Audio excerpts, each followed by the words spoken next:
Түнкү саат 1:30-2:00 болса керек, президент маған чалып айтып қалды. Могул жерде бирөө чыгып алып 100 миллион сен эмелериң сураган турбайбы деп. Мен эмне болуп кетти экен деп издеп тапсам, анан кийин ошол ал Ташев, Имамидин Ташев деген Кейж Групп компаниясынын генеральный директору, хозяинову ошентип жазып чыгыптыр. Экинчи микрофон. Рахмат Торага, Абдалиев Мекимбек, Атажурт, Кыргызстан. Урматтуу Камчыбек Кыдыршаевич, мына биз массалык маалымат каражаттарынан окуп көрдүм да. Бир Ташев деген биздин бир жараныбыз сизди 100 миллион сомду ушундай бир сурадыбы, талап кылдыбы дегендей айтты. Ушуга бир коомчулук көрсүн, бир ачыгын айтып коюңузчу, кандай ушу маселе? Ато макул, азыр айтып берейин, добуш бергиле, анан добуш бергенден кийин айтып берейин. Ошондон кийин айтып берсеңиз рахмат. По очереди. Добуш берилдиби? Добуш берилди. Берилди. Анда мен айтып берейин. Урматтуу депутаттар, туура мен да кече түнкү саат 1:30-2:00 болса керек, президент маған чалып айтып қалды. Могул жерде бирөө чыгып алып 100 миллион сен эмелериң сураган турбайбы деп. Мен эмне болуп кетти экен деп издеп тапсам, анан кийин ошол ал Ташев, Имамидин Ташев деген Кейж Групп компаниясынын генеральный директору, хозяинову ошентип жазып чыгыптыр, айтып чыгыптыр интернеттен. Мына 52 миллион кассага төлөтүштү, анан 100 миллион сом карманга төлөйсүңөр деп бизди мени ушундай кылды деп айтыптыр да. Мен бул боюнча айтып коеюн, урматтуу угандар.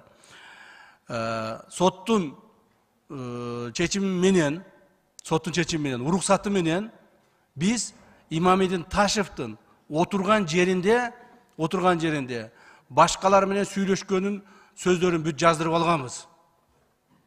Ачык видео сүйлөшкөнүн жаздырып алганбыз. Ал жерде эмне деп сүйлөшүп атат?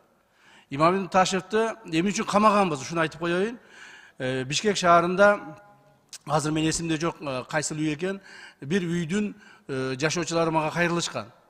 Мына ушул жерден биз канча жылдан бери жашап атабыз, кызыл китеп ала албай атабыз, биз кыйналып атабыз, светке как өндүрүшчү катары төлөп атабыз, газ сууга ушундай өндүрүшчү катары төлөп атабыз, Ташевка чара көрүп бериңиз деп. Ташевди чакырып сүйлөшкөнүбүздө действительно ошол жашоочулардын айткандай болуп чыкты. Ташевди биз камаганбыз. Камагандан кийин Ташев бизге эмес 52 миллионду ошол Бишкек шаарына келтирилген зыянды 52 миллионду төгүп берди. Эми мунун айтып аткан 100 миллиону боюнча. Бул 100 миллионду ошол Улуттук коопсуздук мамлекеттик комитетинин сотрудниктери, кызматкерлери сурады деп атат. Урматтуу туугандар, мен жана айтып атпаймынбы? Соттун чечиминин негизинде ал ошол СИЗОдо отурган жерден анын сүйлөгөндөрүн биз бүт тарттырып алганбыз. Ал жерде бул Кудайбергенов, баягы Тилекмат Кудайбергенов беле, ким эле адам? Күрөнов, Тилекмат Күрөнов деген менен сүйлөшүп атат.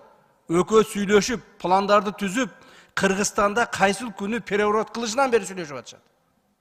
Ушул күнү Кыргызстанда переворот кылабыз, ушундай кылып чыгабыз, сен ушинтип айтып койсоң эл ишене берет. Мына желек чыкты, башка чыкты, давай ушуну жасайбыз деп туруп экөө сүйлөшүп атат. Бир нече күн сүйлөшүштү. Андан кийин ошого карабастан биз 52 миллион сомду төлөп бергенден кийин Ташевди биз чыгардык СИЗОдон. СИЗОдон чыгарып дагы байкадык. Дагы эмне деп сүйлөшөр экен булар? Качан переворот кылар экен, көрөйлүчү депчи. Тим койдук. Мен муну ачыгын айтып берип атам. Себеби дегенде муну жашыра турган эч нерсеси жок. Муну саясат кылып атпайбы? Анан кийин бул жүрүп мына кече күнү ушундай бир видеону алып чыкты. Ал видеосуна каршы Телекматтын сүйлөгөн сөзүн дагы биз жаздырып алдык. Ал жерде ал айтып атат, 100 миллион деп айтып кое бер, эл ишене берет депчи. Лиш айтып кое бер, эл ишене берет. Ушу айтып элди эле козгой берсен, козгой бер. Бүттү, ишенет деп. Мына бүгүн биз Имамидин Ташевка ачык айтайын, издөө жарыяладык. Ал азыр бекинип башка мамлекеттердеби, же биздин мамлекетте биз билбейбиз. Качып жүрөт. Биз аны баары бир кармайбыз. Бүгүнбү, эртеңби, бүрсүгүнбү баары бир кармайбыз, жоопко тартабыз. Мамлекетибизде ошол мамлекетте төңкөрүш уюштурууга даярдангандыгы үчүн биз аны жоопко тартабыз. Мына ушул 100 миллионду айтып атасыңар. Биздин кызматкерлерди биз, мына биздин УКМКнын кызматкерлерин былтыр эле жылы 5ке жакын адамды биз 5 кызматкерге тегерегинде жоопко тарттык, кылмыш жообуна тарттык. 10га жакын кызматкерлерди жанагы жумуштан алдык.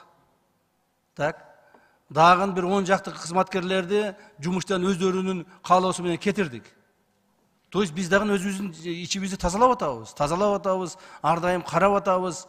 Бирөөдөн бир тыйын алып койбосо экен, мыйзамды бузуп койбосо экен деген мааниде.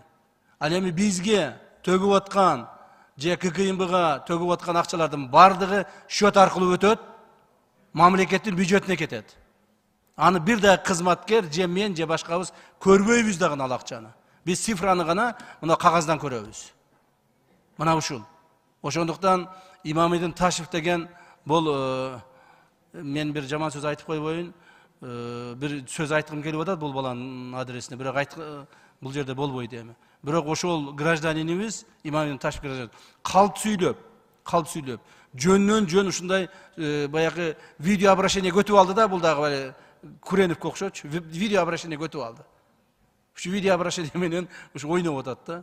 Ойноп жүрүп бир күн белисин атанын дагычы. Мен айтам го, тилиңди тыйбасаң, тилиңдин азабын тартасың деп. Ошонсуңар да бир күнү Имамидин Ташевдин дагы ошол азабын тартып ыйлап келет. Ошол маалымат. Рахмат.